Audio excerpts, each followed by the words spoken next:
In this video, I want to illustrate and walk through a pretty major incorrect mindset that seems to be extremely prevalent right now as it relates to people wanting to study internal arts.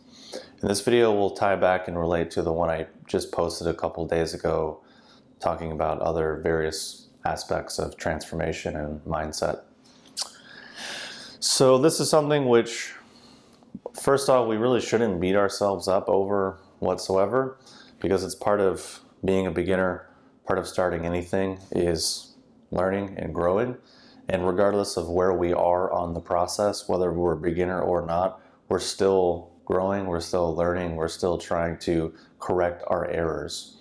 And really the most important thing is that if we're not willing to be able to recognize our errors and correct them, then we're really never going to be able to grow or develop in anything. And I see this quite a lot. I have seen this quite a lot. I've seen it in myself as well, and lots of people that I've trained with and or taught in various capacities. So as it relates to internal arts, basically the mindset is what people do is they focus on irrelevant side effects, and the words irrelevant and side effects are underlined for a reason, and I call these irrelevant side effects for specific reasons, which I'll explain. And they confuse these things as being the method, or by some way being the goal, or that's what we have to get to, or that's what we need to experience. Some examples of that would be some form or sensation of power, which would be a bit more relevant to martial arts. Visual phenomena, a whole variety of sensations.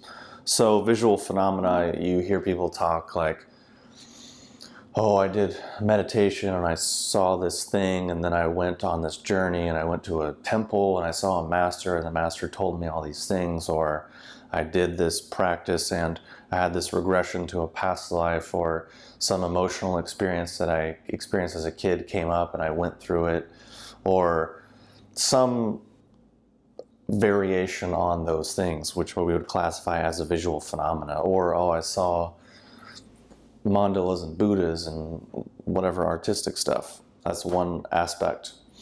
Another thing with me, my sensations, is like, oh, well, I sat in meditation and I felt swirling energy moving through me, and things were, my chakras were rotating and this was happening, and I felt things shooting up and down my arms and my legs, and all types of just things of this nature. And one thing which might be surprising is health. People focusing on this, like, oh, I'm going to do this exercise or this qigong to be healthier. I'm going to move my arms like this and it's going to open my lung channel. Or spiritual experiences, some aspect of wanting to grow in that way or have these types of experiences. Another thing is calm and compassion. Like, oh, I'm gonna do this meditation to make me more calm. I'm gonna do this and be more compassionate to people. And what I'm saying here is that this is actually incorrect, and that focusing on these things is incorrect because these are irrelevant side effects. The word irrelevant is important, and the word side effects is important. So I'll explain them and how it relates to more of a correct mindset now, because this is a bit surprising, probably because this is what everyone focuses on and thinks is important. So why I say they're irrelevant is because, well, they are. They're never to be really aimed for, and they're really not that important. And they're side effects. Side effects of what, and why are they irrelevant? Well, more of the correct mindset is understanding that what we are after if we are doing an internal art is tangible, literal, verifiable, repeatable skill. In some ways it's almost scientific, meaning there's an entire lineage, an entire history of people who did these things, attained these skills over time repeatedly. Which basically means that what we are after, or what happens, is extremely black and white, very clear, very objective, not subtle, not faith-based whatsoever. It's very quite specific. I say this because people are trapped in this side of functioning, where they're like, oh, well, it's just your sensation, it's just your experience, and your experience is yours alone, and you're a Buddha and a magical being, so obviously your experience is fine and correct, and everyone's is going to be different because everyone's different and unique and whatever. In reality, that's not actually the view of traditional systems. They're not really interested in this subjective kind of nonsense. And obviously these things are important. Being healthy is incredible. Obviously we need that. Being calm, being centered, very important. Having compassion for people, empathy, being a good person, relating to people in a harmonious way, obviously very important. Various sensations, which depending on the methodology will be changing over time. So depending on where we're at within that process of growth, various things could arise. Some are positive, some are negative. Some indicate correct development, some indicate taking a wrong turn. But we're not really, the aim is not to focus on them. The reason why they're irrelevant is because if you get hung up on, wow, I really do this practice and then I feel this movement, this circulation, or I see this stuff, well, you're just going to get stuck the vast majority of the time. And it's not actually the correct mindset. But what happens is if we move through, let's say, a literal process and develop tangible, literal, verifiable, repeatable skills, then certain things will happen. Sensations of power, various energy movements, improvements to our health, calm and compassion aspects can naturally arise in our mind as a side effect, not as the aim, not as really the goal, not as something we do, but something that arises naturally, something that happens on its own. So another thing that's really important to understand, or actually probably two more points that I'll make, is on one side we have basically our false pre-existing sense of self. This is where everyone starts basically. And this is why these things are so attractive, and also why we have the incorrect mindset and almost can't really understand the view or the method or the teaching of the thing we're trying to learn.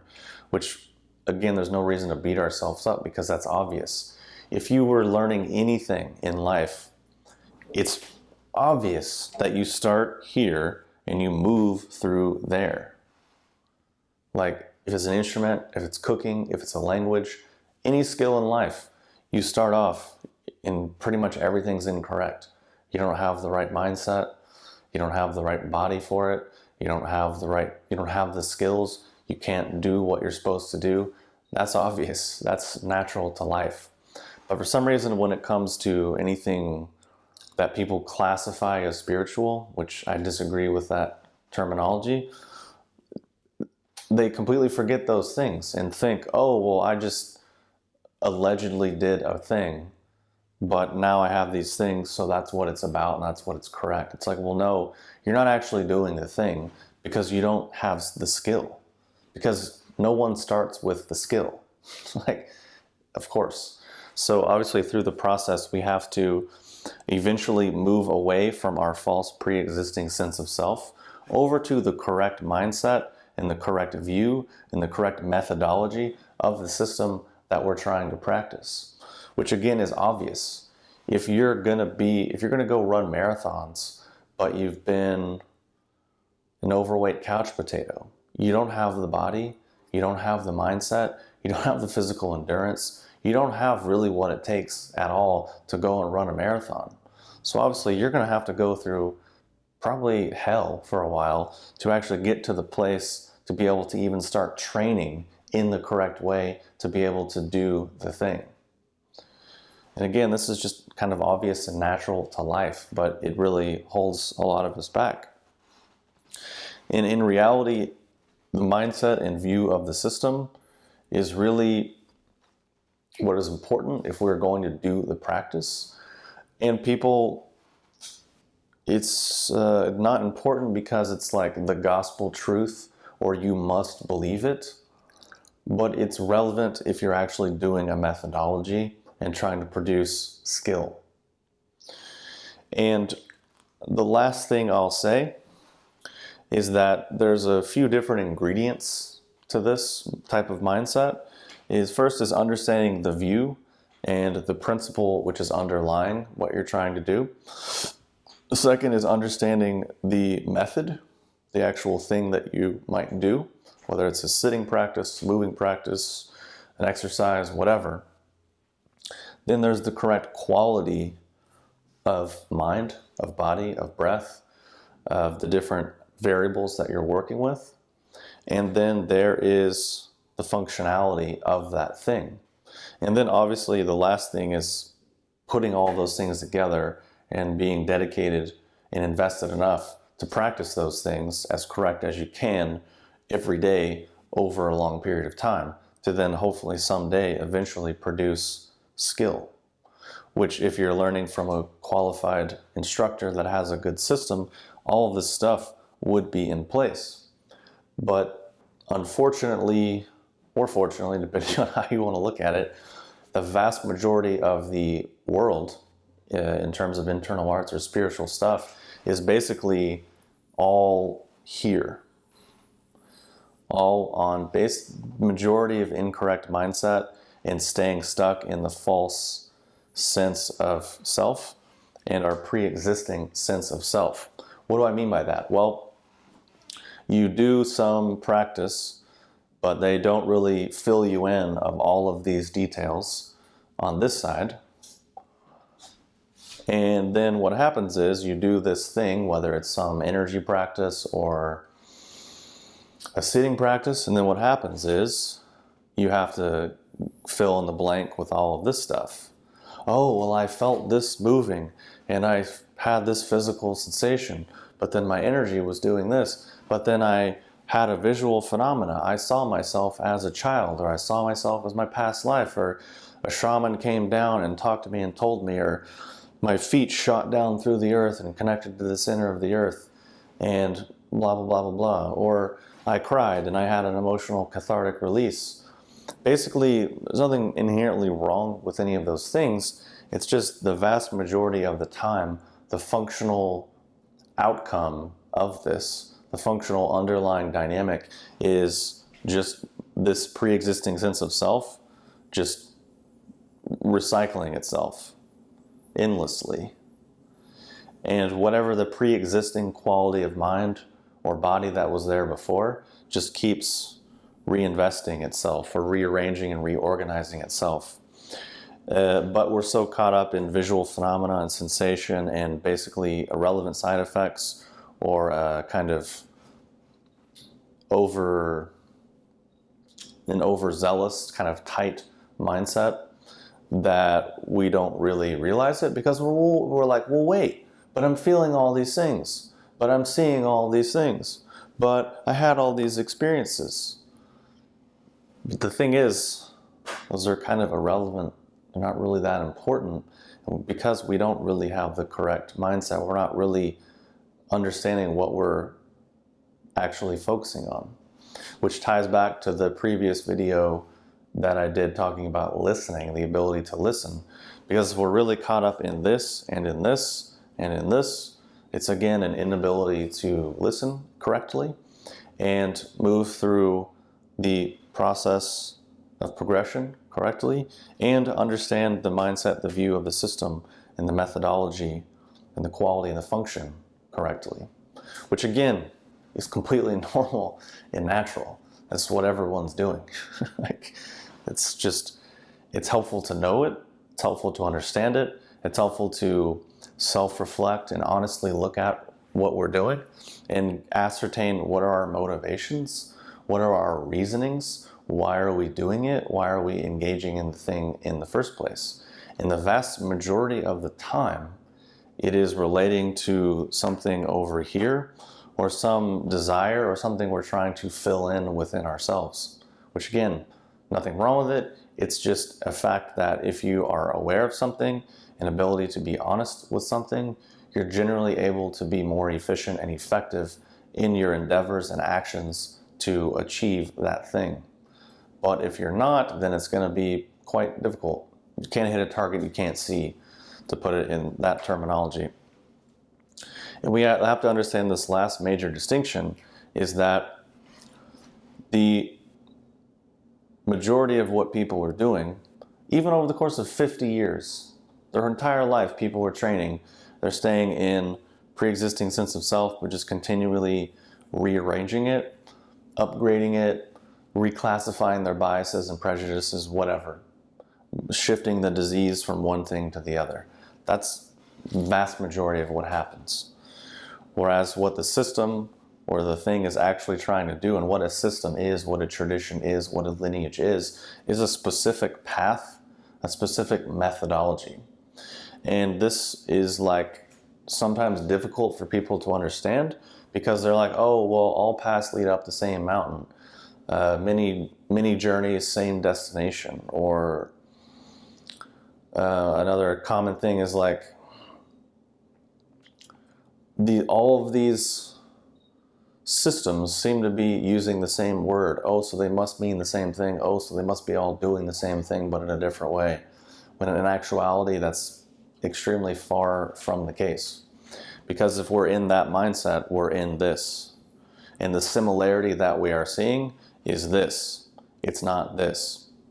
As that relates to listening, it is developing the capacity to say, well, this is what I think this means, and then put this here, and then be able to say, well, what do they mean?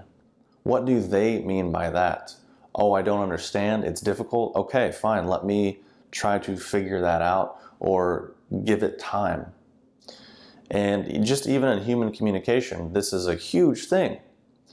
To be able to hear, oh, this is what they mean. We might be using the same words, we might be having a conversation, but we can mean extremely different things. So the ability to understand, well, oh, this is what I mean. This is kind of where I'm at. And then this is where they're at. That's what they mean. And then be able to do this kind of fluidly and easily is probably very important and useful. And definitely a good thing to practice. Yeah, so I think that was pretty much it. Hopefully that's helpful. Somewhat helpful to me, so that's pretty much it. So thanks for watching. I'll talk to you soon.